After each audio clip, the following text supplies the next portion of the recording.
በስመ አብ ወወልድ ወመንፈስ ቅዱስ አሐዱ አምላክ አሜን።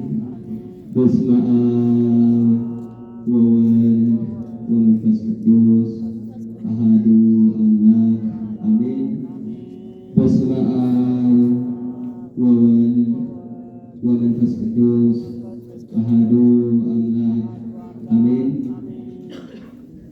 ክቡር መምህራችን መጋቤ ሃይማኖት መምህር ተስፋዬ ደሳለው የዚህ ጥንታዊ ታሪካዊ ቤተክርስቲያን የስብከተ ወንጌል ዋና ኃላፊ፣ ሊቃውንተ ቤተክርስቲያን፣ አባቶች ካህናት፣ ወንድሞች ዲያቆናት፣ የሐመረ ሕይወት ሰንበት ትምህርት ቤት ወጣት ደቀ መዛሙርት፣ በዚህ የቅድስና ስፍራ ከሩቅም ከቅርብም የተሰበሰባችሁ የሹመት አክሊል የዕድሜ ካባ የደረባችሁ አባቶች፣ እናቶች፣ በዕድሜ የምትመስሉኝ ወጣት ወንድም እህቶች፣ ኃጢአትና በደል የሌለባችሁ እግዚአብሔር ለመንግሥቱ ምሳሌ አድርጎ ወንጌል ያስተማረባችሁ ንጹሐን ሕፃናትን ጨምሮ በአምላካችን በልዑል እግዚአብሔር ፍጹም ሰላም እንደምን ዋላችሁ? እንደምን ቆያችሁ? እንደምን አመሻችሁ? ክፉ በተናገረ አንደበታችን እግዚአብሔር ይመስገን ብለን ገናና የአምላካችንን ስም ጠርተን እንድናመሰግነው የፈቀደልን፣ ክፉ በሰማ ጆሯችን ሕያው ስሙ ሲመሰገን ሕያው ቃሉ ሲነገር እንድናደምጥ እንድንሰማ የፈቀደ አባታችን ወደ ክፉ ቦታ በገሰገሰ በተራመደ በተጋ በተጓዘ እግራችን የቅድስናውን ደጅ ረግጠን እንድንባረክ እንድንቀደስ እንድንነጻ እንድንከብር የፈቀደልን አምላካችን ልዑል እግዚአብሔር ስለማይነገር ስጦታው ስሙ ለዘላለም የተመሰገነ ይሁን። እግዚአብሔር ሁላችንን እናመስግን። እግዚአብሔር ወዶ እግዚአብሔር ፈቅዶ በየስራችን በየትምህርታችን በየምንውልበት ስፍራ በምሕረቱ በቸርነቱ ጠብቆ ተንከባክቦ እንቅፋት ሳይመታ እሾህ ሳይወጋ በእርሱ ጠባቆት በሰላም ውለን ለዚች የከበረች ሰዓት ደርሰናል። ማንኛችንም በስጋዊ ጥበባችን በስጋዊ አቅማችን በስጋዊ ዕውቀታችን ወጥተን እንገባለን ማለት አይቻልም። ሰርተን እናገኛለን ማለት አይቻልም። በስራችን ውጤታማዎች እንሆናለን፣ በትምህርታችን ውጤታማዎች እንሆናለን ማለት አይቻልም። የማን ፈቃድ ያስፈልጋል? የማን ፈቃድ ያስፈልጋል? ግርማ ሌሊቱን አሳልፎ በብርሃን አክብሮ በፀሐይ አመላልሶ ወደ ስራችን በጤናችን ወጥተን ስራችንን ትምህርታችንን በሚገባ ተምረንና ስራችንን ከውለን በጤናችን በሰላም ወደ ቤታችን እንድንገባ የሚያደርግ ማን ነው? ማን ነው? ወደዚህ የቅድስና ስፍራ እንድንሰበሰብ የፈቀደልን የጠራን ማን ነው? እግዚአብሔር ምንም አድርገን እናመስግን። ስለዚህ በምህረቱ በቸርነቱ በቅድስናው በምህረቱ አደባባይ ሰብስቦናልና ቃል እግዚአብሔር የነፍስ ምግብ የሆነውን ልንማር ግድ ይለናል። የምንማማርበት የመጽሐፍ ቅዱስ መነሻ ርዕሳችን የሚሆነው በዚህ በቅዱስ ዮሐንስ ወንጌል በቅዱስ ማቴዎስ ወንጌል ምዕራፍ 10 ከቁጥር 28 ላይ የሚገኘውን የወንጌል ሕያውና ቅዱስ ዘላለማዊ እግዚአብሔር ቃል መነሻ እናደርጋለን። በዚህ ምዕራፍና ቁጥር ላይ የምናገኘው የወንጌል ሕያውና ቅዱስ ዘላለማዊ እግዚአብሔር ቃል እንዲህ የሚል ነው። ኢትፍርህዎሙ ለእለ ይቀትሉ ሥጋክሙ ወለነፍስክሙኒ ኢይክሉ ቀቲሎታ። ወደ አማርኛ ስንመልሰው ወደ አማርኛ ሲተረጎም በአማርኛ ሲገለጥ እንዲህ የሚል ነው። ሥጋችሁን የሚገሏችሁን አትፍሯቸው፣ ነፍሳችሁን መግደል አይቻላቸውምና። ስለ ቃሉ የቃሉ ባለቤት የቅዱሳን አባቶቻችን አምላክ የእኛም አምላክ ነው እግዚአብሔር ስሙ ለዘላለም የተመሰገነ ይሁን። ዛሬ በዚህ ርዕስ ተነስተን ልንማማር የቻልንበት ትልቁ ምክንያታችን ወር በገባ በ23 ምን ጊዜም የምናስበው ወጣት በእምነት የጸና እግዚአብሔር አምላኩን በሚገባ የሚያመልክ እግዚአብሔር አምላኩን በሚገባ የሚያከብር እግዚአብሔር አምላኩን በሚገባ የሚፈራ ለእግዚአብሔር ለአምላኩ በሚገባ ክብር የሚሰጥ እግዚአብሔር የፈጠራቸውን ፍጥረታት በተለይም ደግሞ በአርአያ እግዚአብሔር የተፈጠሩትን ሰዎች በሚገባ እግዚአብሔር እንዳከበራቸው መጠን የሚያከብር የሰማዕታት ሁሉ አለቃ ሊቀ ሰማዕታት ተብሎ የተሰየመውና የሚጠራው የገናናው ሰማዕት የቅዱስ ጊዮርጊስ ወርሃዊ የመታሰቢያ በዓል ነውና እርሱን ምክንያት በማድረግ በዚህ ርዕስ እንነሳለን። ወቅቱ ግን በሰፊው ሲነገር እንደሰነበተው እስከ መስከረም 25ም ሲነገር የሚቆየው የቤተ ክርስቲያናችን የአስተምህሮ ወቅት ዘመነ መስቀል ነው። ከመስከረም 16 እስከ መስከረም 25 ዘመነ መስቀል ተብሎ ይጠራል እግዚአብሔር ልጆች። ስለዚህ መስቀልንም ስናነሳ መስቀል ማለት ጌታችን መድኃኒታችን ኢየሱስ ክርስቶስ የተሰቀለበት መስቀልን ከማውሳት በዘለለ ደግሞ መስቀል ማለት መከራ ማለት ነው። በዚህ ርዕስ ውስጥ የቅዱሳኑን መከራ በመከራቸው ያገኙትን በጎ ዋጋ እንመለከታለን። እግዚአብሔር አምላክ ምስጢሩን እንዲገልጥልን ቅዱስ ፈቃድ ይሁንልን። ይህን ቃል የተናገረው ሥጋችሁን የሚገሏችሁን አትፍሯቸው፣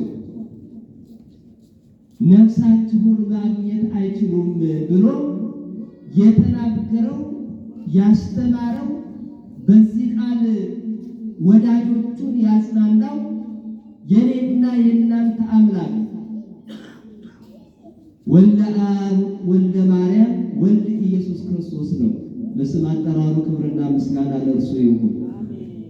ይህ ቃል የተነገረላቸው በጊዜው በወቅቱ ከዋለበት እየዋሉ ካደረበት እያደሩ የቃሉን ትምህርት የእጁን ታምራት በሚገባ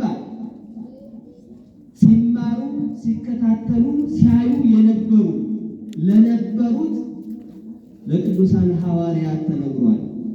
ለጊዜው ለፍጻሜው ግን እስከ ፍጻሜ ድረስ ለምንነሳ እሱ ክርስቶስ ተብሎ እኛ ክርስቶሳውያን ተብለናልና ክርስቲያን ተብለናልና ለሁላችን ለኦርቶዶክስ አማኞች ነው። ይህ አምላክ ለዘላለም የተመሰገነ ይሁን። ጌታችን መድኃኒታችን ኢየሱስ ክርስቶስ ሐዋርያትን ከተለያየ የሥራ መስክ የሥራ ስፍራ የኑሮ ሁኔታ ሰበሰባቸው፣ ጠራቸው፣ አቀረባቸው፣ አከበራቸውና እርሱ ከሄደ በኋላ ለዓለሙ ቤዛ አድርጎ አድርጎ ከተነሳ በኋላ 40 ቀን ሥርዓት ሲያስተምራቸው ጸሎተ ኪዳኑን ሲያስተምራቸው ከቆየ በኋላ በ40ኛው ቀን ወደ ሰማይ አድርጎ በ50ኛው ቀን ከሙታን መካከል ከተነሳ በ50ኛው ቀን ባረገ በ10ኛው ቀን መንፈስ ቅዱስን ሰደደላቸው ላከላቸው። ከዚህ አስቀድሞ ግን ሐዋርያትን መከራ እንዳለባቸው፣ ፈተና እንዳለባቸው፣ ስቃይ እንዳለባቸው፣ ውጣ ውረድ እንዳለባቸው፣ እንግልት እንዳለባቸው እርሱን እግዚአብሔር አምላክን የማያውቁ ለጣዖት የሚሰዉ ነገስታት በየዘመናቸው ፈተና እንደሚያመጡባቸው እንደሚገጥማቸው በሚገባ አስተምሯቸዋል። የእግዚአብሔር ልጆች እግዚአብሔርን የማያውቁ መንፈሳዊነት የሌላቸው፣ ርኅራኄ የሌላቸው፣ ሰላም የሌላቸው፣ ፍቅር የሌላቸው የሰው ተፈጥሮን በሚገባ ያላወቁ የተፈጠሩበትን ዓላማ የዘነጉ መሪዎች፣ ነገስታት፣ ገዢዎች ይነሳሉ፣ ይመጣሉ። እኔን ስለማያውቁ በእናንተ በእኔ ልጆች ላይ መከራ ያጽኑባቸዋል። ምን ያጽኑባቸዋል? መከራ ያጽኑባቸዋል። ፈተና ያመጡባቸዋል። ከዋላችሁበት አታድሩ፣ ካደራችሁበት አትውሉ። እኛ የምናመልከውን ጣዖታት አምልኩ፣ እኛ ለምንሰግደው ጣዖት ስገዱ፣ እኛ መስዋዕት ለምናቀርብለት ጣዖት መስዋዕት ሰው በማለት በእጅ ለተፈጠረ ምስል እንድትሰግዱ ግድ ይሏችኋል፣ እንድትንበረከኩ ግድ ይሏችኋል፣ ጣዖት እንድታመልኩ ያስገድዷችኋል። እኔ እንድትዘነጉ፣ እንድትረሱ፣ እንድትክዱ ግድ ይሏችኋል። እኔ ግን እላችኋለሁ ኢትፍርህዎሙ ለእለ ይቀትሉ ሥጋክሙ። እነዚህ ግድ የሚሏችሁ ሰዎች ጣዖት እንድታመልኩ፣ ለጣዖት እንድትሰግዱ፣ ለጣዖት እንድትሰዉ፣ እኔ አምላካችሁን እንድትረሱ፣ እንድትክዱ ግድ የሚሏችሁ ሰዎች እንዲህ ብላችሁ በሃይማኖታችሁ የጸናችሁ እንደሆን እንዲሁ በቸልታ አይተዋችሁ ከፍ ብለው አንገታችሁን ዝቅ ብለው ባታችሁን ይቆርጣሉ። በዚህ ብቻ አይደለም፣ እስከ ሕይወት ድረስ ዋጋ ልትከፍሉ ሊያስከፍሏችሁ ይችላሉ፣ ሊገሏችሁ ይችላሉ። ዓይን ማውጣት፣ ጆሮ መቁረጥ፣ ምላስ መቁረጥ፣ እጅ እግር መቁረጥ በአካል ላይ ጠባሳ ማሳረፍ ብቻ አይደለም፣ በስነ ልቦና ላይ ትልቅ የሆነ ድቀት ማምጣት ብቻ አይደለም።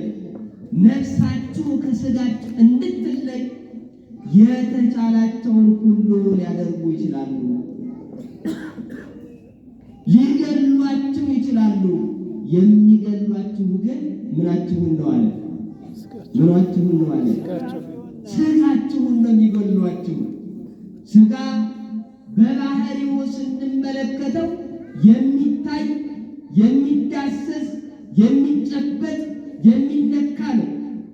ሥጋችን ይነካል አይደል? እግዚአብሔር ልጆች፣ እግዚአብሔር አምላክ ሰውን ከ7 ግብር ፈጠረው ይላል ሊቁ። 3ቱ ባህርያተ ነፍስ ናቸው፣ 4ቱ ደግሞ ባህርያተ ሥጋ ናቸው። 4ቱ ባህርያተ ሥጋ የሚባሉት እነማን ናቸው ቢባል መሬት፣ ውሃ፣ ነፋስ፣ እሳት ናቸው። ሁላችን ከመሬት ከአፈር እንደተበጀን ማወቅ የምንችለው መሬቱን ስንነካው ጠጣር ነው፣ የሚዳሰስ ነው፣ የሚጨበጥ ነው፣ የሚነካ ነው፣ የሚታይ ነው። ሥጋችን ልክ እንደዚያ ነው። የእግዚአብሔር ልጆች ሥጋችን ልክ እንደ መሬቱ እንደ አፈሩ የሚታይ፣ የሚዳሰስ፣ የሚጨበጥ የሚነካ ነው። መሬቱን እዛና እዚህ ብንከፍለው አፈሩን ሊከፈል ይችላል፣ ልንጨብጠው እንችላለን። ስጋችንንም ብንቆርጠው ይቆረጣል፣ ይገመሳል። እንዲሁ ደግሞ ስጋችንን ስንገምስ በውስጡ ምን አለ? እግዚአብሔር ልጆች ምን አለ? ፈሳሽ አለ፣ ደም አለ። እሱ ደግሞ የውሃ ባህሪ ነው። በውስጣችን ውሃ አለ ማለት ነው። ከደም ተነስቶ ከልብ ተነስቶ ወደ አስራው ደምን ይዞ የሚጓዝ የሚመላለስ የሚሄድ ኃይል አለ። እሱ ደግሞ የነፋስ ባህሪ ነው። ሁላችን እስትንፋሳችንን በአፋችን በአፍንጫችን ማውጣት እንችላለን አይደል? ከውስጣችን ምን ወጣ? ምን ወጣ? ነፋስ ወጣ። ስለዚህ አፈር አለ፣ ውሃ አለ፣ እንዲሁ ደግሞ ምን አለ? ነፋስ አለ። እንዲሁ ደግሞ በአራተኛ ደረጃ የምንመለከተው ሁላችን እንሞቃለን። ውስጥ ላያችን ሙቀት አለ። ሰዎች አረፉ፣ ሞቱ፣ ቀዘቀዙ ሲባል ሲነኩ ቀዝቃዛ ናቸው። ለምን? ከእሳት ባህሪ ተፈጥረናል። አራቱን ባህሪያት ስጋዊ ባህሪያት አስባብቶ እግዚአብሔር አምላክ ሰውን አበጀው። ከምን? ከምድር አፈር ከምድር ባህሪያት እንዲህ አድርጎ ሰውን ኤልዳ ከተባለ ስፍራ ላይ ካበጀው በኋላ የነፍስ ባህሪን አመጣ። የነፍስ ባህሪያት ደግሞ ስንት ናቸው? ስንት ናቸው? ሶስት ናቸው። ነፍስ ረቂቅ ናት። አትታይም፣ አትጨበጥም፣ አትዳሰስም። ረቂቅ ናት። ያውም የእግዚአብሔር እስትንፋስ ናት። ስጋችን በባህሪው የስጋን ባህሪ ስንመለከት ይሞታል፣ ይበሰብሳል፣ እንዳልነበረ ይሆናል፣ ወደ ስፍራው ይመልሳል። ነፍስ ግን ሕያዊት ናት። ምናዊት ናት? ሕያዊት ናት። ዘላለማዊት ናት። ሞት የለባትም፣ ህልፈት የለባትም፣ መለወጥ የለባትም። የማን እስትንፋስ ስለሆነች? የማን እስትንፋስ ስለሆነች? የእግዚአብሔር እስትንፋስ ስለሆነች ነፍስ ነባቢት ናት። ነፍስ ነባቢት ናት። ተናጋሪ ናት። ትናገራለች፣ ትሰማለች፣ ድምፅ ታወጣለች፣ ታመሰግናለች። የማን ባህሪ? የነፍስ ባህሪ። ሕያዊት ናት፣ ነባቢት ናት፣ ለባዊት ናት፣ የምታስብ ናት፣ የምትመራመር ናት። በባህሪዋ ነፍስ አዋቂ ናት። ምንድን ናት አልኳችሁ? አዋቂ ናት። የነፍስ ባህሪያት ናቸው። ስለዚህ ሰውን እግዚአብሔር አምላክ ከሶስቱ ባህሪያተ ነፍስና ከአራቱ ባህሪያተ ነፍስ ፈጠረ። ሰውን ሰው አድርጎ ሰራ። አዳምን ካለመኖር ወደ መኖር በእነዚህ ሰባቱ ግብራት ፈጠረው።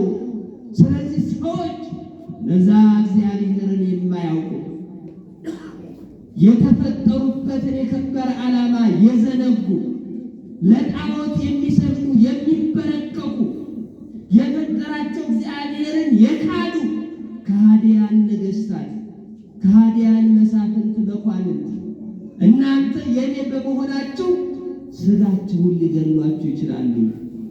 በስጋችሁ ላይ መከራ ሊያመጡ ይችላሉ። ወደ መቃብር ስጋችሁ እንዲወርድ ሊያደርጉ ይችላሉ። ነገር ግን ነፍሳችሁን ምን ማድረግ አይችሉም? መግደል አይችሉም። በነፍሳችሁ ላይ ስልጣን የላቸውም። እኔ ልንገራችሁ፣ ይልቅስ ነፍስንን ስጋንን መቅጣት የሚችለው መግደል የሚችለው ማዳንም የሚችለው እርሱን ፍሩት። እርሱ ማን? እግዚአብሔር ልጆች፣ እርሱ ማን ነው? ነፍስንም ስጋንም መቅጣት የሚችል ማን ነው? ነፍስንም ስጋንም ማዳን የሚችል ማን ነው? ነፍስንም ስጋንም ወደ ሲኦል ማውረድ የሚችል ማን ነው? ነፍስንም ስጋንም ወደ ገነት ወደ መንግስቱ ማግባት የሚችለው ማን ነው? እግዚአብሔርን አመስግኑ። ስሙ ስጋዬን ይገላሉ ብላችሁ በስጋ ዘመን ዓለም የተሰጠኝን ዘመን ያሳጥራሉ ብላችሁ በሕይወት ዘመን ስኖር ነፍስ ከስጋ ሳትለይ ዘመንን የመከራ የስቃይ የፈተና ያደርጋሉ ብላችሁ ለምድራዊ ለጥቂቷ ዕድሜያችሁ ብላችሁ ዘላለማዊ ርስታችሁን እንዳታጡ፣ ከእግዚአብሔር ከአምላካችሁ እንዳትጣሉ ተጠንቀቁ። የማያምኑ ይነሳሉ እያለ ለሐዋርያቱ ተናገረ፣ ለሐዋርያቱ መከረ፣ ለሐዋርያቱ መዘጋጀት እንዳለባቸው ትጥቅ አስታጠቃቸው። የተፈወሙ ለነ ይቀትሉ ሥጋክሙ እያለ ወለነፍስክሙ ኢይክሉ ቀትሎታል። ነፍሳችሁን መግደል ስለማይችሉ አትፍሯቸው፣ አትደንግጡ፣ ሃይማኖታችሁን አትለውጡ፣ ፈጣሪያችሁን አትካዱ፣ ለጣዖት አትስገዱ፣ ከምግባር ከሃይማኖት አታፈንግጡ እያለ ሐዋርያትን አስተማረ። የእግዚአብሔር ልጆች ለጊዜው ለሐዋርያት ነው፣ ኋላ ግን እስከ ፍጻሜ ድረስ ለምንነሳ ለክርስቲያኖች ነው። ሐዋርያው ቅዱስ ጳውሎስ ይህንን ተንተራስና እንዲህ አለ። ወደ ሮሜ ሰዎች በላከው መልእክቱ ምዕራፍ 8 ከቁጥር 37 ላይ ስንመለከት እንዲህ ይለናል። በወደደን በእርሱ ባፈቀረን በእርሱ ከሞት ወደ ሕይወት ባሸጋገረን በእርሱ ሞቶ ሕይወትን በሰጠን በእርሱ ሞቶ በሞቱ ሙታችንን ከእኛ ላይ በገፈፈልን በእርሱ ከጨለማ ወደ ብርሃን ባወጣን በእርሱ በወደደን በአምላካችን በኢየሱስ ክርስቶስ ከአሸናፊዎች እንበልጣለን አለ። ከምኖች እንበልጣለን አለ? ከአሸናፊዎች እንበልጣለን። እነዚህ አሸናፊዎች በስጋችን ላይ መከራ ሊያመጡ ይችላሉ። በስጋችን ላይ ቁስል ሊያመጡ ይችላሉ። ከፍ ብለው አንገታችንን ዝቅ ብለው ባታችንን ሊቆጡ ይችላሉ።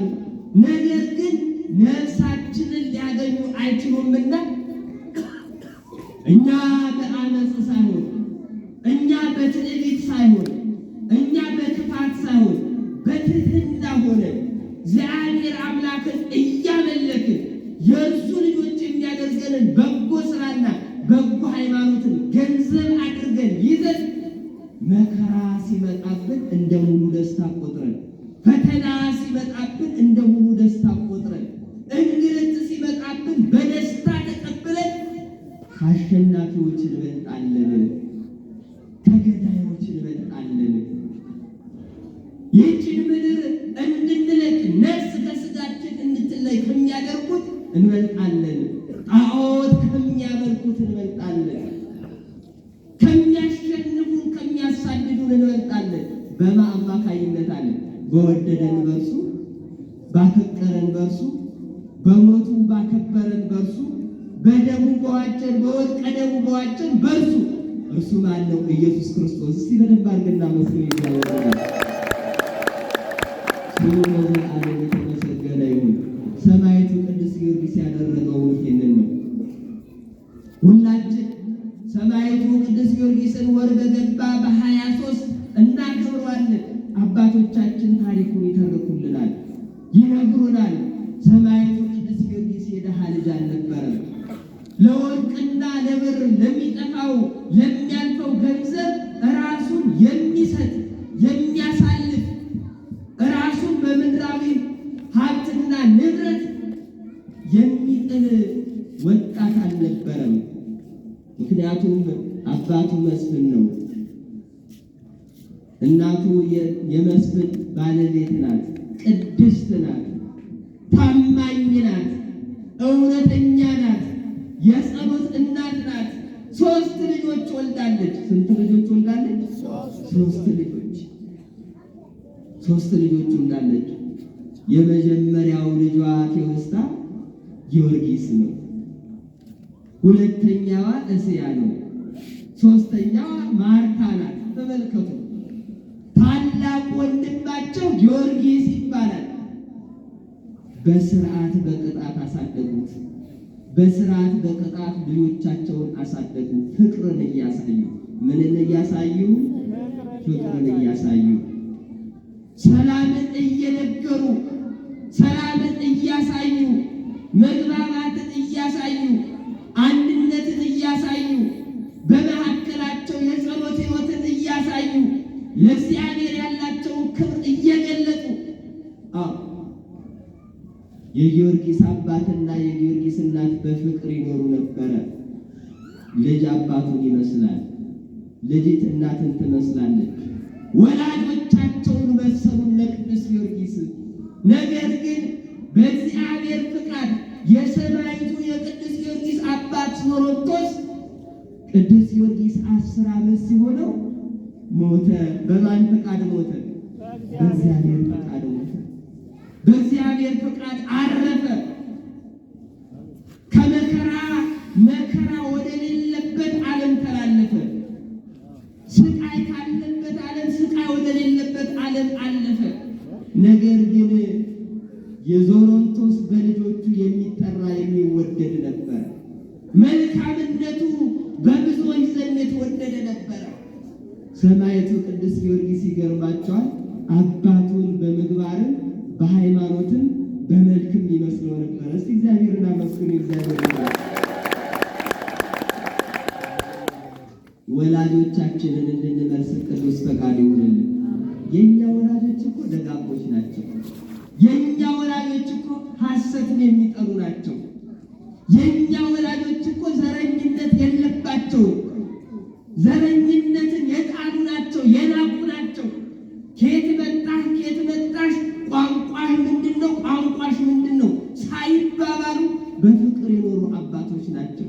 ታዲያ የእነዚህ መልካም አባትና እናቶች ልጆች ሆነን ዛሬ ምን መጣብን? የእግዚአብሔር ልጆች ዛሬ ምን ሰማን?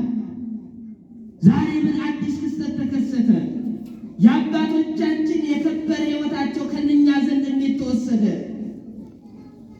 ወደ አባቶቻችን ሕይወት ዞር ብለን እንድንመለከት በቸርነቱ ይርዳል። አንገት የተሰጠን አንገት የሚያስፈልገው ለምንድን ነው? ለምንድን ነው?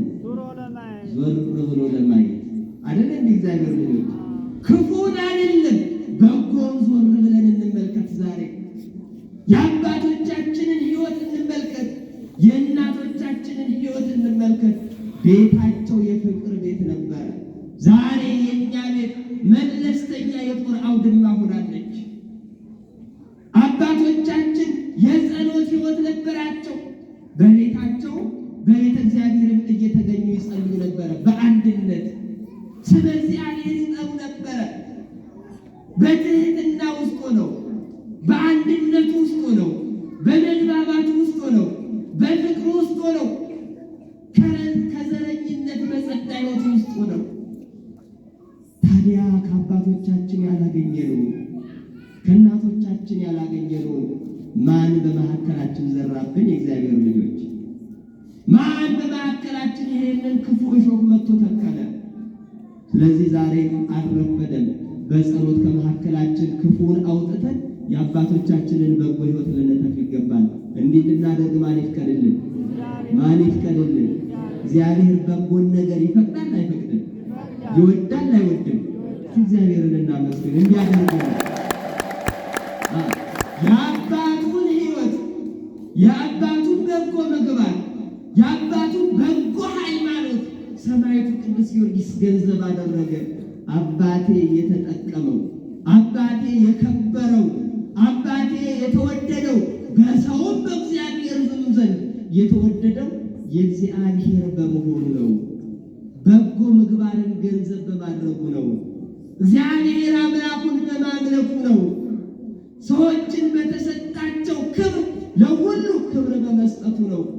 አባቴ መስፍን ዞሮንቶስ ተወዶ ያለፈው የአባቴ ሕይወት ነው የሚጠቅመኝ፣ የአባቴ ሃይማኖት ነው የሚጠቅመኝ አለ። የእናቴ መልካምነት ነው የሚጠቅመኝ አለ። ክፉን ከእርሱ አርቆታል። እንዲህ እንድንል አምላከ ቅዱሳን በቸርነቱ ይርዳል። ባካቸው እግዚአብሔር ልጆች የሰማዕቱ የቅዱስ ጊዮርጊስን ገድሉን ቢቻለን በእያንዳንዳችን ቤት ይኑር። ቢቻለን ወር በገባ በ23 ምን ጊዜም እንጸልየው። ሕይወቱ አስተማሪ ነው፣ ቃል ኪዳንም አለ። ቢቻለን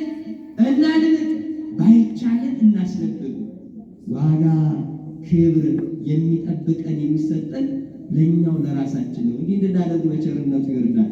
አባቱ ካለፈ በኋላ ከእናቱ ጋር አንድ በመሆን እናቱን በመስማት የእናቱን ምክር በመቀበል ለታናናሽ እህቶቹ እንደ አባት ሆኖ ለእናቱ እንደ ረዳት ሆኖ ስትጠራው አቤት ስትልከው ወዴት ብሎ ከፍ ዝቅ ብሎ እናቱን ያገለግል እህቶቹን የእግዚአብሔር ልጆች በበጎ ምክር ይንከባከብ ነበረ። እንዲህ አይነት ወንድሞችን ያብዛልን። እንዲህ አይነት ወንድሞችን ይባርክልን። እንዲህ አይነት ወንድሞችን አያጥፋብን። እሺ የሚሉ እህቶችንም ታናናሾችንም ደግሞ እግዚአብሔር አምላክ ያብዛልን። ዛሬ አባት ሲናገር እናት ስትመክር በእናንተ ጊዜ ተጫውታችኋል፣ አሳልፋችኋል ጊዜያችሁ፣ በእኛ ጊዜ ምን አገባችሁ የሚል ወጣት ስለመጣ መከራ መጣብን። የእግዚአብሔር ልጆች ፈተና መጣብን። የሰማዕቱ የቅዱስ ጊዮርጊስን ታሪኩን ገድሉን ስንሰማ ወደ ራሳችን እንድንመለስ ይረዳናል። እንስማው የእግዚአብሔር ልጆች እናስነብብ። ስለዚህ ሰማዕቱ ቅዱስ ጊዮርጊስ እህቶቹን ታናናሾቹን የሚመክር የሚጠብቅ የሚንከባከብ ከክፉ ባልንጀራ እንዳይሆኑ የሚያደርግ ምክንያቱም የተጠው ምስለ ጠባይ ወምስለ ህሩይ ህሩይ ትከውን ተብሏል በቅዱስ መጽሐፍ። ከጠማማ ጋር የዋለ ጠማማ ይሆናል፣ ከተሳዳቢ ጋር የዋለ ተሳዳቢ ይሆናል፣ ከአመፀኛ ጋር የዋለ አመፀኛ ይሆናል፣ ከክፉ ጋር የዋለ ክፉ ይሆናል። ወምስለ ህሩይ ህሩይ ትከውን ከበጎ ጋር የዋለስ ከመልካም ጋር የዋለስ ትሕትና ካለው ጋር የዋለስ ሰዎችን የሚያከብር በእምነቱ የጸና ባልንጀራ ካለንስ እንደዚያው በጎዎችን እንሆናለን። ዛሬ ጠማማ ባልንጀራ አፍርተን ይሆን? የእግዚአብሔር ልጆች በእምነቱ የዛለ ባልንጀራ ይዘን ይሆን? በእምነታችን ይዛሉ፣ በምግባራችን ይዛሉ፣ ከሃይማኖት ያፈነገጥነው ከአባቶቻችን ከእናቶቻችን በጎ ምክር የሸሸነው በየትኛው ምክንያት ራሳችንን እንድንመረምር ማለት ይፍቀድልን፣ በቸርነቱ ይፍቀድልን። ስለዚህ ሰማዕቱ ቅዱስ ጊዮርጊስ በበጎ ምግባሩ በእናቱ በእህቶቹም ዘንድ የተወደደ ነበረ፣ የተከበረ ነበረ፣ የተፈቀረ ነበረ፣ የሚታሰብ ነበረ፣ የማይረሳ ነበረ። በቤተሰቡ ብቻ አይደለም፣ በጎረቤቶቹ ጭምር በዘመድ አዝማዶቹ ጭምር የተወደደ ነበረ። ምን ስለነበረው? በጎ ምግባርና ሃይማኖት ስለነበረው።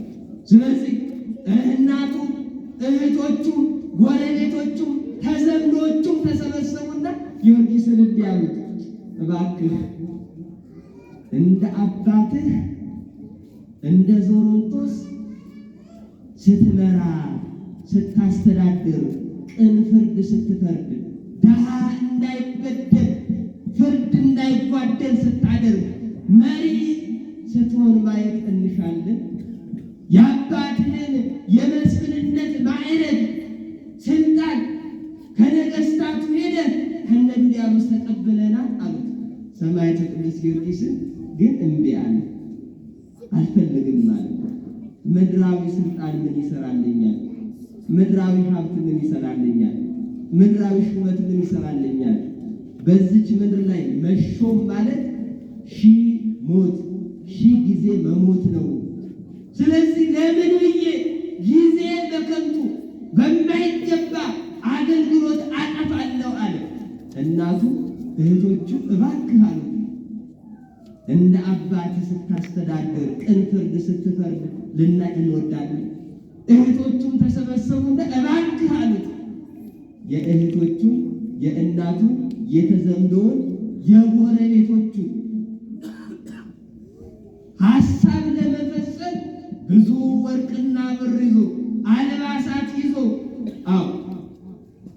አስጭኖ እንዲሁ ደግሞ አገልጋዮችን አስከትሎ ወደ እነ ዱልያኖስ ዘንድ ሄደ።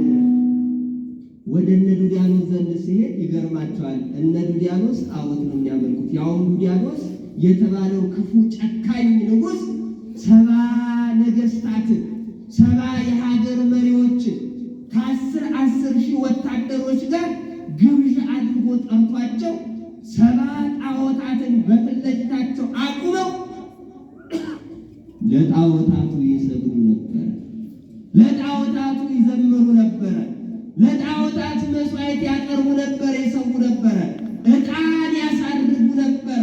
ተመልከቱ እግዚአብሔር ልጆች፣ እኔ የእግዚአብሔር አገልጋይ ነኝ፣ እኔ የእግዚአብሔርን ነው የማመልከው የሚል ካለ አሳደው ይገሉት ነበር፣ ወደ ወህኒ ይጥሉት ነበር፣ በእሳት ያቃጥሉት ነበር፣ ከሀገር ያሳድዱት ነበር። በዚያ ዘመን በአጠቃላይ በዱልያኖስ ዘመን እኔ ክርስቲያን ነኝ የሚል አንዳች ሰው አልተገኘም፣ አንዳች ሰው አልነበረም። ሰማዕቱ ቅዱስ ጊዮርጊስ ከነዚህ ነገሥታት እግዚአብሔርን ከማያውቁ ለጣዖት ከሚመለከቱ እግዚአብሔርን ከካዱ ክፉና አመፀኛ ከሆኑ ከ70 ነገሥታትና ከዱልያኖስ ቤት ሲቀርብ ጣዖት ነው የሚያመልኩት። በእግዚአብሔር ላይ ክፉ አንደበታቸውን ሲዘረጉ ሲከፍቱ ሰማ፣ አዘነ፣ አለቀሰ፣ አነባ። እኔ በሕይወት ዘመኔ ከአባቶቼ ከእናቶቼ ከአባቶቼ ቀደም ከነበሩ አባቶች ያየሁት ይህንን አይደለም፣ ይህንን አልሰማሁም። ስለዚህ ከነዚህ ነገሥታት መሾም መሞት ነው፣ ቢቀርብኝ ይሻላል፣ ከእግዚአብሔር ጋር መጣላት ነው በማለት ለመባ አድርጎ ለስጦታ አድርጎ ለነገሥታቱ ያመጣውን ወርቅና ብር ለነዳያን ሰጠው፣ ለተራበ ሰው ሰጠው፣ ለተጠማ ሰው ሰጠው፣ ለታረዘ ሰው ሰጠው። ባዶን ሆነና አብረውት የመጡትንም አገልጋዮቹን አሰናበትና በዱልያኖስ ቤት ብቻውን ቆመ። እግዚአብሔርን አመስግኑ። እግዚአብሔር በማን ፊት ቆመ? በዱልያኖስ ፊት ቆመ። በጣዖት በሚያመልከው ንጉሥ ፊት ቆመ። እግዚአብሔር አምላክን እንደሚያመልክ እየተናገረ እኔ የእግዚአብሔር አገልጋይ ነኝ፣ የማመልከውም የምገዛውም ለእግዚአብሔር ነው፣ ሰማይና ምድር ለፈጠረ አምላክ እገዛለሁ። እናንተ የምታመልኳቸው 70 ጣዖታት የዲያብሎስ ማደሪያዎች ናቸው እንጂ አማልክት አይደሉም ማለት በድፍረት ተናገረ። የተፍርህዎሙ ለእለ ይቀትሉ ሥጋክሙ ወለነፍስክሙ ኢይክሉ ቀቲሎታ ማለት ይሄ ነው። የእግዚአብሔር ልጆች ሥጋውን የሚገሉትን በሥጋው ላይ መከራ የሚያመጡትን የሚፈትኑትን እነዚያ 70 ነገሥታትን አልፈራቸውም። 70 ነገሥታት ብቻ አይደሉም። ከእያንዳንዳቸው ነገሥታት ጀርባ ስንት ሰራዊት አለ? 10 ሺህ ሰራዊት አለ። በአጠቃላይ 70 ሺህ ወታደር ከኋላ አለ። ሰማዕቱ ቅዱስ ጊዮርጊስ ግን ብቻውን ነው። እነዚያ ነገሥታት ግን ከ70 ሺህ ሰራዊት ጋር ናቸው ያሉት። እንዲሁ ደግሞ ስንመለከት ከሰማዕቱ ቅዱስ ጊዮርጊስ ብቸኛ ቢሆንም ከሰማዕቱ ቅዱስ ጊዮርጊስ ጋር ማን አለ? ማን አለ? እግዚአብሔር አለ። በደንብ አድርጋችሁ እግዚአብሔር አለ። ከ70 ነገሥታት ከ70 ሺህ ወታደር ጀርባ ደግሞ ማን አለ? ማን አለ? እግዚአብሔር ይኖር ይሆን? በፍጹም። በ70 ሺህ ወታደርና በ70 ነገሥታት ላይ ያለው ጠላት ዲያብሎስ ነው። ከእግዚአብሔርና ከጠላት ከዲያብሎስ ማን ያሸንፋል? ማን ያሸንፋል? ማን ይበልጣል? እስቲ እግዚአብሔርን አመስግኑ። ቅዱስ ዮሐንስ አፈወርቅ በድርሳኑ ላይ እንዲህ አለ። ከሚሊዮን ከእልፍ አእላፋት የብዙ ከሆኑ ኃጢአተኞች፣ በደለኞች፣ ጨካኞች፣ ነፍሰ ገዳዮች እግዚአብሔርን ከማያውቁ ይልቅ አንድ እግዚአብሔር ሰው ይበልጣል አለ። እግዚአብሔርን ታመስግኑ።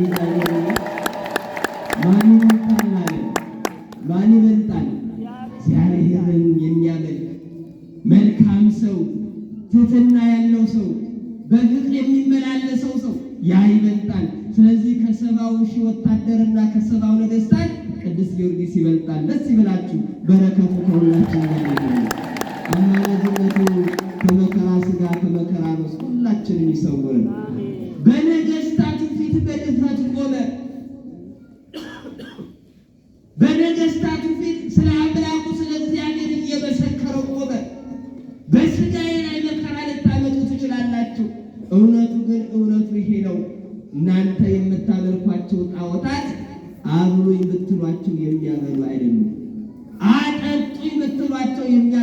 አይደሉም። አልብሱ የምትሏቸው የሚያለብሱ አይደሉም። ታመምኩ ፈውሱ የምትሏቸው የሚፈውሱ አይደሉም። የኔ አምላክ ግን ራበኝ ብንለው ያበላል፣ ጠማኝ ብንለው ያጠጣል፣ ታረስኩ ብንለው ያለብሰናል፣ ታመምኩ ብንለው ይፈውሰናል። ኧረ እግዚአብሔርን አመስግኑ። የሚፈውስ አምላክ ነው የኛ አምላክ። የሚያድን አምላክ ነው የኛ አምላክ። ከውድቀት የሚያነሳ አምላክ ነው የኛ አምላክ። ያዘኑትን የሚያጽናና አምላክ ነው የኛ አምላክ። ታሪክ የሚቀይር አምላክ ነው የኛ አምላክ። ስለዚህ ይህንን አምላክማ እናንተ በምታመልኳቸው ስጋውያን ጣዖታት የዲያብሎስ ማደሪያዎች አልለውጠውም በፍጹም አለ። በእምነቱ ጸና። ዱዲያኖስ ተነሳና ቅዱስ ጊዮርጊስን አባበለው። ምን አለው አልኳችሁ? አባበለው። ኬት መጣ? 3 ዓመት በዚህ ንግስና ስፍራ ላይ ስንኖር 70 ነገስታት እንዲህ በክብር ስንኖር እንዲህ የሚል በፍጹም አላገኘንም፣ አልሰማንም። አንተ ማነህ? ከወዴት መጣህ? ስምህ ማን ነው? ግብርህ ምንድን ነው? ተዘምዶ ዘመዶችህ እነማን ናቸው? እናት፣ አባት፣ እህት፣ ወንድም ሞተውብህ ተስፋ የቆረጥክ ከሆነ እኛ እንደ አባትም እንደ እናትም እንሆንሃለን። ተመልከቱ የእግዚአብሔር ልጆች። ያው ዱዲያኖስ ምን አለ መሰላችሁ? ከኔ በታች ሁሉን አድራጊ ፈጣሪ ትሆናለህ። በብዙ ከተማዎች ላይ መስፍንና ንጉሥ አድርጌ ሾመሃለሁ። ለብዙ ዘመናት ለብዙ ጊዜያት ለልጅ ልጆችህ የሚጠቅምን ወርቅና ብር እሰጥሃለሁ። እባክህ ከዚህ ሐሳብህ ተመለስ። እኛ ለምናመልከው ጣዖት፣ እኛ ለምናመልከው አምላክ ለጣዖት ስገድ፣ መስዋዕት ሰዋ። ያለበለዚያ ግን ክርስቶስ የተባለውን ለማምለክ ለመስበክ ለመከተል የቆረጥክ ከሆነ እኛ የራሳችንን እርምጃ እንወስዳለን አለ ዱዲያኖስ በቁጣ። ማባበሉ ቅዱስ ጊዮርጊስን ወደኋላ አላረገው። ወርቅ እሰጥሃለሁ ተብሏል፣ ብር እሰጥሃለሁ ተብሏል። ከኔ በታች አድራጊ ፈጣሪ ትሆናለህ፣ ትገዛለህ ተብሏል። ቅዱስ ጊዮርጊስ ግን በፍጹም አለ። የእግዚአብሔር ልጆች ወደ ሕይወታችን እንመልከት። እዚህ ብዙዎቻችን ወጣቶች ነን። ለልጅ ልጆቻችሁ የሚሆን ወርቅና ብር እንሰጣችኋለን። ቤተ ክርስቲያንን ተዋት፣ ማህተባችሁን በጥሱ፣ ለጣዖት ስገዱ፣ ኑ ወደ አዳራሾቻችን ብንባል እነ ቅዱስ ጊዮርጊስ እምቢ እንላለን ወይ የሚል የእምነት ልብ አለን? ስጋዊ ነገር አያሸንፈንም። ስጋዊ ወርቅና ብር አያሸንፈንም። ስጋዊ ስልጣን አያሸንፈንም። አዎ እዚህ ስንሆንማ አያሸንፈንም እንላለን። ችግሩ ስንወጣ ነው። እግዚአብሔር ልጆች፣ እግዚአብሔር መንፈስ ቅዱስ ይከተለን። እንደ ሰማዕቱ እንደ ቅዱስ ጊዮርጊስ በእምነት የቆረጥን የወሰንን እግዚአብሔርን እስከ እቅታ ድረስ ለማገልገል ለማምለክ የወሰንን እንድንሆን በቸርነቱ ይርዳል። እዚህ ያለነው ብዙዎቻችን ወጣቶች ነን። ጊዜው ፈታኝ ነው። ዘመነ ሰማዕታት ተብሎ ቢጠራም የሚገርም አይደለም። ዛሬ ነጠላ በመልበሳችን ብዙ ፈተና፣ የጸሎት የጾም ሕይወት ገንዘብ በማድረጋችን ብዙ ፈተና፣ በቤተ ክርስቲያን ላይ ብዙ ፈተና የተቃጣበት ወቅት ላይ ያለ ነው። የሰማዕቱ የቅዱስ ጊዮርጊስን ገድሉን ሕይወቱን እንመልከት። ዞር ብለን የአባቶቻችንን ሕይወት እንመልከት። በወርቅና በብር እንዳንታለን፣ በሚያልፈው በሚጠፋው ሀብት ንብረት እንዳንታለን፣ በሚያልፈው ውበታችን እንዳንታለን፣ በሚያልፈው ወጣትነታችን እንዳንታለን፣ በሚያልፍ በሚጠፋ ሹመት ሽልማት እንዳንታለን። በእምነታችን እንድንጸና ማን ይርዳን? ማን ይርዳን? ይረዳን ቅዱስ ፈቃድ ይሆነልን። በፍጹም አለ ቅዱስ ጊዮርጊስ ወርቁንም ብሩንም በአባቴ ቤት አይቼዋለሁ፣ ሀብቱንም ንብረቱንም ያጣው ሰው አይደለሁም። ወርቅና ብር አባቴን ከሞት አልመለሰውም። ምን ተጠቀመ በወርቅና በብሩ? አባቴ የተጠቀመውስ ፍጹም የእግዚአብሔር ልጅ በመሆኑ ነው። አማኝ በመሆኑ ነው። በጎ ምግባርን በመያዙ ነው። በነበረበት የመስፍንነት ስልጣን ላይ ፍትሕት በመስጠቱ ነው። ያነቡትን እንባቸውን በፍርዱ በማበሱ ነው። የወደቁትን በማንሳቱ ነው። እውነተኛ ፍርድ በመፍረዱ አባቴ ተጠቀመ። ወርቅና ብሩን ግን ጥሎትን ሄደው ለሚያልፍ ለሚጠፋ ለምድራዊ ሀብት ንብረት ብዬ አምላክ እግዚአብሔርን አልለውጠውም ማለት እግዚአብሔርን አመስግኑ። እንዲህ አይነት ልብ ይኖረን እግዚአብሔር ልጆች፣ እንዲህ አይነት እምነት እንዲኖረን ቅዱስ ፈቃድ ይሁን። አላደርገውም አለ ቅዱስ ጊዮርጊስ። እንግዲያውስ ካላደረግከውማ አሉና ሰባው ነገስታት ክፉ አድማ ያድሙ ነበር። በቅዱስ ጊዮርጊስ ላይ በአንድ ሰው ላይ ክፉ ስብሰባ ይሰበሰቡ ነበር። በራቸውን ዘግተው ሰባው ነገስታት ቁጭ ብለው ይህንን ሰው ምን እናድርገው? ምን እንፈጽምበት? ዳግም እንዳናየው ምን እናድርግ? ምን እያሉ ይወያዩ፣ ያነሱ፣ ይጥሉ፣ ያወጡ፣ ያወርዱ ጀመር። እየተመካከሩ እየተወያዩ የተወያዩትን እርሱ ላይ ተግባራዊ ያደርጉበታል። ብዙ ገድላትን ፈጽሟል። ቅዱስ ጊዮርጊስ ስንት ጊዜ ሞቷል? ስንት ጊዜ ሞቷል? 3 ጊዜ ሞቷል። በአራተኛው ግን እግዚአብሔር አምላክ ነፍሱን ከስጋው በክብር ለይቶ መንግስት እግዚአብሔርን አውርሷል። ይገርማችኋል። አንዱን ግን ልንገራችሁ። የተፍርህዎሙ ለእለ ይቀትሉ ሥጋክሙ ጊዮርጊስን ሀሳቡን እንዲቀይር እግዚአብሔርን እንዲክድ ለጣዖት እንዲሰጥ መስዋዕት እንዲሰዋ በመደለል በማባበል በወርቅና በብር ሊሆንላቸው ባልቻለ ጊዜ ቅዱስ ጊዮርጊስ ላይ መከራ መጡበት። ከመከራዎቹ አንዱ ቅዱስ ጊዮርጊስን ያዙት። ሀሳብህን ለውጥ አሉት። እምቢ አላቸው። እንግዲያውስ ትሞታለህ አሉና ገደሉት። ከመሞቱ በፊት ግን ስጋው በሕይወት እያለ ቆዳውን ከስጋው ላይ ገፈፉ። ሰባው ነገስታት ናቸው። ወታደሮች አሏቸው። ምድራዊ ፈርጣማ ክንድ አላቸው። ከራስ ፀጉራቸው እስከ እግር ጥፍራቸው ድረስ የብረት ጥሩር ለብሰዋል። ተመልከቱ፣ የእግዚአብሔር ልጆች አመፀኞች ናቸው። ርኅራኄ የላቸው። ለምን? እግዚአብሔርን ስለማያውቁ። እግዚአብሔርን የማያውቅ ክፉ ነው፣ አመፀኛ ነው፣ ተሳዳቢ ነው፣ እምቢባይ ነው፣ ሐሜተኛ ነው፣ ገዳይ ነው።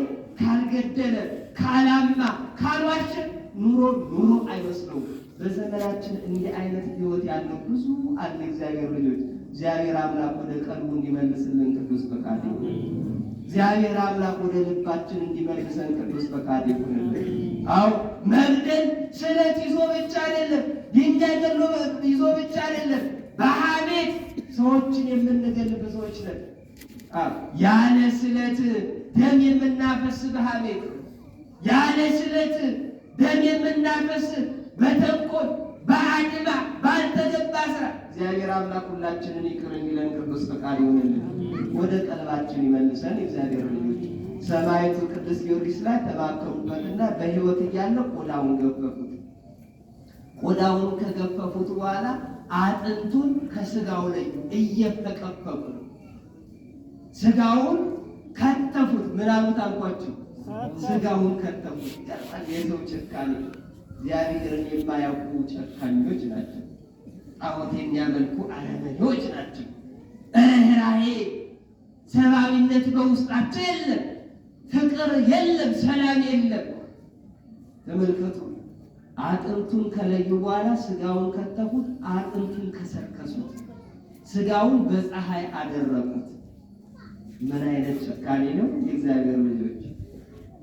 ምን አይነት ጭካኔ ነው! ምን አይነት አስተሳሰብ ነው! ከእንዲህ አይነት ሕይወት ሁላችንን ይጠብቃል። አሜን። ሰማዕቱ ቅዱስ ጊዮርጊስን አጥንቱን ከከሰከሱ በኋላ በእሳት አቃጠሉት። በፀሐይ የደረቀውንም ስጋውን በምን አቃጠሉት? በእሳት አቃጠሉት። ከዚያ በኋላ በወፍጮ ፈጩት። ስጋውን አጥንቱን አድርቀው አክስለው በፀሐይ በእሳት አቃጥለው ፈጩት። ከዚህ በኋላ ጊዮርጊስ የተባለ ወጣት አንመለከትም። እግዚአብሔር አምላክ ነው የሚለው ወጣት አንመለከትም። ከዚህ በኋላ እኛን የሚገዳደር ወጣት አንመለከትም። ስለዚህ የቅዱስ ጊዮርጊስ ሕይወት በዚህ በቃ አለፈ። እንዳያስቸግረን አሁን ደግሞ ረዥም ተራራ እንፈልግ ተባለና ይድራስ የተባለ ረዥም ተራራ ተፈለገና ተገኘ። ገበሬዎች በዚህ በአዝመራ ሲሰበሰብ በአውድማቸው ላይ ገለባውን ከፍሬው ሊለዩ ያዘራሉ አይደለ? ለነፋስ ይሰጣሉ አይደለ?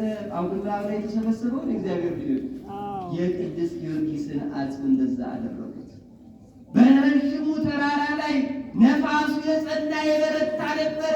ቅዱስ ጊዮርጊስን በዛ ላይ በቀፎ አድርገው በብርት አድርገው ወሰዱና ገበሬ ገለባውን ከፍሬ ለመለየት እንደሚያዘራ ሁሉ በነፋስ አገሩት፣ ለነፋስ ሰጡት።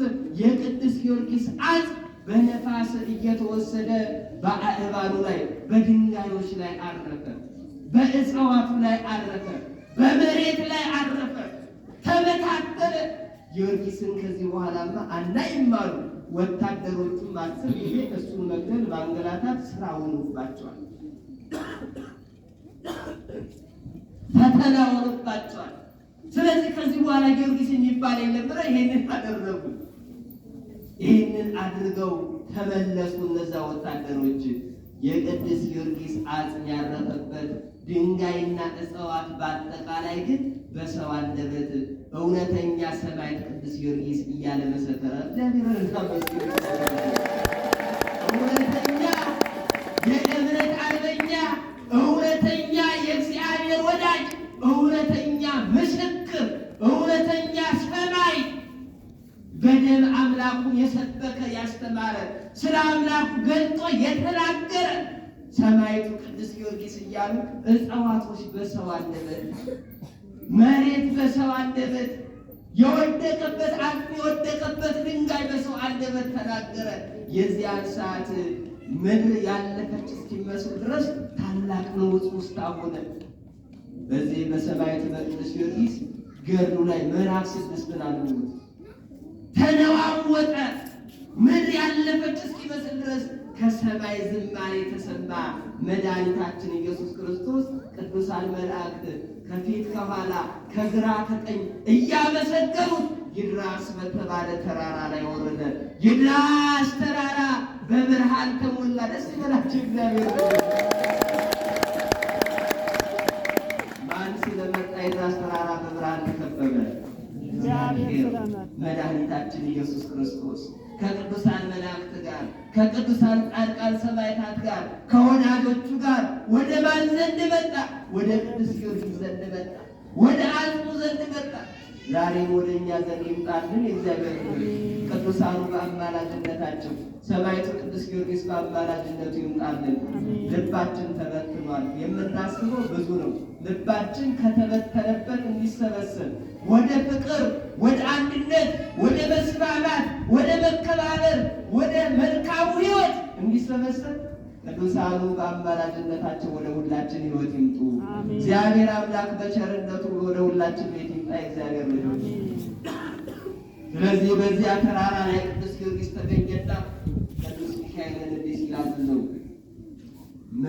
የምድርን ነፋሳት አራቱንም ነፋሳት እዘዛቸው የቅዱስ ጊዮርጊስን አጽም እንዲሰበስቡ አለ። ቅዱስ ሚካኤል በታዘዘው መሰረት አደረገ። ሰማዕቱ ቅዱስ ጊዮርጊስ በነፋስ አጽሙ ከተበተነበት ስፍራ ተሰበሰበ። በአምላኩ በኢየሱስ ክርስቶስ ፊት አጽሙ ተሰበሰበ። የዚያን ሰዓት ከእራሪው ከአመዱ መድኃኒታችን ኢየሱስ ክርስቶስ የቅዱስ ጊዮርጊስን አጽም ብድግ አደረገና አዳምን የፈጠረች እጅ ናት አለ። አዳምን የፈጠረች እጅ ይቺ ናት። አጽሙን ይዞ በእጁ በአዳም ላይ የሕይወትን እስትንፋስ እፍ ያለች አንደበትም ይቺ ናት አለና በእራሪው በአመዱ ላይ እፍ ባለበት።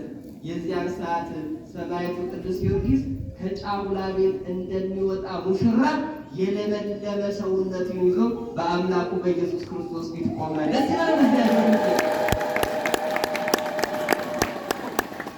ከሞት የሚያነሳ የኛ አምላክ፣ ታሪክ የሚቀይር የኛ አምላክ፣ ከህመም የሚፈውስ የኛ አምላክ፣ ከረሃብ የሚያወጣ የኛ አምላክ፣ ጉድለትን በሙላት የሚተካ የኛ አምላክ ስሙ ለዘላለም የተመሰገነ ይሁን። ሲደግመን እግዚአብሔርን እናመስግነው። ሰማዕቱ ቅዱስ ጊዮርጊስ የለመለመ አካሉን ይዞ ተነሳና ቆመ። የዚያን ሰዓት እግዚአብሔር መድኃኒታችን ኢየሱስ ክርስቶስ እንዲህ አለው፣ አይዞህ አትፍራ፣ ዱልያኖስንና 70ውን ነገሥታት እስክታሳፍራቸው ድረስ እኔ ካንተ ጋር ነኝ ያለው። እግዚአብሔር ከሁላችን ጋር ይሁን። እግዚአብሔር በትዳራችን ይግባ፣ በትምህርታችን ይግባ፣ በጤናችን ይግባ፣ በስራችን ይግባ፣ በቀያችን ይግባ፣ በጎጇችን ይግባ፣ በሰላማችን ይግባ፣ በፍቅራችን ይግባ። እግዚአብሔር ሲገባ ሁሉ የሞላ ይሆናል። እግዚአብሔር ልጆች ዛሬ ጸበኞች ሆነን እግዚአብሔርን ከቤት አስወጥተነዋል። እግዚአብሔር ያለው በፍቅር ቤት ውስጥ ነው፣ በአንድነት ቤት ውስጥ ነው፣ በስምምነት ቤት ውስጥ ነው፣ በሰላም ቤት ውስጥ ነው። እግዚአብሔር ፍቅር ነው። እግዚአብሔር ሰላም ነው። እግዚአብሔር አንድነት ነው። የተጣሉ ሰዎች እግዚአብሔርን አያውቁትም። ስለዚህ በፍቅር እንድንኖር ማን ይርዳ? በሰላም እንድንኖር ማን ይርዳ? አትፍራ፣ እኔ አልለይህም፣ በመግባትም በመውጣትም እኔ ካንተ ጋር ነኝ። ዱልያኖስንና 70ውን ነገሥታት እስክታሳፍራቸው ድረስ አልለይህም አለ። ሰላሙንም ሰጠው፣ ግንባሩንም ሳለው፣ ወደ ሰማይም በስብሐት በይባቤ ወደ ሰማይ አረገ። ተመልከቱ የእግዚአብሔር ልጆች። ከዚያ በኋላ ቅዱስ ጊዮርጊስ ከተራራው ላይ ሆኖ ዝቅ ብሎ ሲመለከት የገደሉት ወታደሮች፣ ለነፋስ የሰጡት ወታደሮች እየተጨዋወቱ ወደ ቤታቸው እየተመለሱ ወደ ከተማ እየሄዱ ያሉ እግረ ደብረ ተራራው እግር ስር ደርሰው ነበረ፣ ወልደው ነበረ። ቅዱስ ጊዮርጊስ በፉጨት ጠራቸው። ዞር ብለው ሲመለከቱ አንድ ወጣት ያያሉ። ቆዩን ወዳጆቼ አብረን ወደ ከተማ እንሄዳለን አላቸው። ተመልከቱ፣ ዛሬ ያቆሰሉንን አይደለም፣ የገፉንን አይደለም፣ ያደሙንን አይደለም፣ እንዲሁ ጠላት ብለን የፈረጅናቸውን ብዙዎች አሉ። ወዳጅ አላደረም ብለን አንጠራቸው። ወዳጆች ሆነን ጸብ ሳይኖረን ክርክር ሳይኖረን፣ ነገር ግን እርስ በርሳችን ተኳርፈናል። የገደሉትን ግን ቅዱስ ጊዮርጊስ ምን አለ? ወዳጆቼ አላቸው። ጠብቁኝ አላቸው። ጠበቁት። ወደ እነሱ ዘንድ ሲደርስ፣ ወደ እነሱ ዘንድ ሲቀርብ፣ ወደ እነሱ ዘንድ እየገሰገሰ ሲመጣ ቅዱስ ጊዮርጊስን ተመለከቱ። ስጋውን ከአጥንቱ ለይተን፣ ስጋውን አድርቀን ከትፈን፣ በእሳት አቃጥለን፣ አጥንቱን ከስክሰን ፈጭተን እዚህ ተራራ ላይ ይድራስ ተራራ ላይ የበተነው ጊዮርጊስ አይደለምን አሉ። ሁለቱ ግማሾቹ ደግሞ አይደለም ምታት ይጫወትብናል አሉ። ነው አይደለም እያሉ ሲከራከሩ ቅዱስ ጊዮርጊስ በመካከላቸው ተገኘና ስለምን ትከራከራላችሁ? አዎ እናንተ ታዛችሁ በነገሥታቱ በእኔ ላይ መከራ አምጥታችኋል፣ ይህንን ፈተና አምጥታችኋል። ታዲያ እምነቴ ለዚህ ነዋ። ያመነ የተጠመቀ ምን ይላል? ይድናል። ያላመነ ያልተጠመቀ ግን ምን አይልም? አይድንም። ስለዚህ እምነቴ ጥቅሙ እዚህ ላይ ነው። ብታምኑ ሁሉ ይደረግላችኋል ተብሏል። ተደረገልኝ። ከሙታን መካከል እናንተ ብትገሉኝም ማን አነሳኛል? ማን አነሳኛል? እግዚአብሔር አነሳኝ ብሎ የዚያን ሰዓት እነዚያ ወታደሮች ከቅዱስ ጊዮርጊስ እግር ስር ውድቅ ቃሉና ማረን፣ ይቅር በለን፣ በአማላጅነት እርዳን። ነገሥታቱን ትእዛዛቸውን ፈጽመንብህ ነበረ፣ ተሳስተናል። ከዚህ በኋላ የነገሥታቱ ወታደሮች አገልጋዮች አይደለንም። አንተ የምታመልከው አምላክ እውነተኛ አምላክ ነውና አንተ የምታመልከውን አምላክ እናመልካለን ብለው ወደ እምነት ተመለሱ። ደስ ይበላቸው እግዚአብሔር። ስጋክሙ ወለነፍስክሙኒ ኢይኩሉ ቀትሎታ። ስጋችሁን የሚገሉትን ምን አትበሏቸው? አትፍሯቸው። ነፍሳችሁን መግደል አይቻላቸውምና ሰማዕቱ ቅዱስ ጊዮርጊስ ይህንን ሕያው አምላካዊ ቃል ገንዘብ አድርጎ ትጥቅ አድርጎ በሕይወት ተገበረው። በስጋው ላይ መከራ ቢያመጡ ከሃይማኖቱ ሊያናውጡት አልቻሉ። እግዚአብሔር አምላኩን ሊያስክዱት አልቻሉ። ለጣዖት እንዲበረከት ሊያደርጉት አልቻሉ። ነፍሱን ስጋውን ገደሉ። ነገር ግን ስጋውን ማን አነሳ? እግዚአብሔር አምላክ አነሳ። ነፍሱን ግን ሊነኳት፣ ሊያገኟት፣ ሊገሏት፣ ሊያጠፏት ምን አይላቸው አይቻላቸው። ስለዚህ ሁላችን በምግባር በሃይማኖት እንደ ሰማዕቱ ቅዱስ ጊዮርጊስ ቀንተን ነቅተን በበጎነት ተመላልሰን ዘላለማዊ ሕይወት የምንወርስበትን በጎውን እምነት ገንዘብ አድርገን እምነት ከምግባር ምግባር ከሃይማኖት በሚገባ ጠንቅቀን እንደ አባቶቻችን እንደ እናቶቻችን እንደ ሰማዕቱ ቅዱስ ጊዮርጊስ በበጎ ተመላልሰን በረከተ ሥጋ በረከተ ነፍስ ታድለን ለሥጋው ደግሞ ለደጀ ሰላሙ በቅተን ዘላለማዊ ርስተ መንግሥተ ሰማያትን እንድንወርስ አምላከ ቅዱሳን በቸርነቱ ይርዳን። ያስተማረን ማን ነው? የመከረን ማን ነው? የገሰጸን ማን ነው? ይህ አምላክ ለዘላለም